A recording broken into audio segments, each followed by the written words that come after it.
कराची में मुस्तफ़ा आमिर अगवा और कत्ल केस में मजीद पेशरफ्त हुई है। पुलिस ने मरकजी मुलजिम अरमुहान की पार्टियों के लिए मुनशियात फराहम करने वाले को गिरफ्तार कर लिया।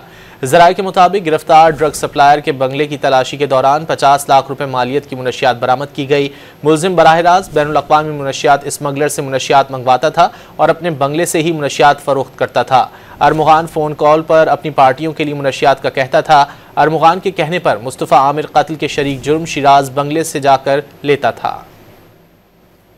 कराची में मुस्तफ़ा आमिर अगवा और कत्ल केस में मजीद पेशरफ्त हुई है। पुलिस ने मरकजी मुलजिम अरमुहान की पार्टियों के लिए मुनशियात फराहम करने वाले को गिरफ्तार कर लिया। ज़राए के मुताबिक गिरफ्तार ड्रग सप्लायर के बंगले की तलाशी के दौरान 50 लाख रुपए मालियत की मुनशियात बरामद की गई। मुलजिम बराह रास्त बैनुल अक़वामी मुनशियात स्मगलर से मुनशियात मंगवाता था और अपने बंगले से ही मुनशियात फरोख्त करता था। अरमुहान फ़ोन कॉल पर अपनी पार्टियों के लिए मुनशियात का कहता था। अरमुहान के कहने पर मुस्तफ़ा आमिर कत्ल के शरीक जुर्म शिराज बंगले से जाकर लेता था।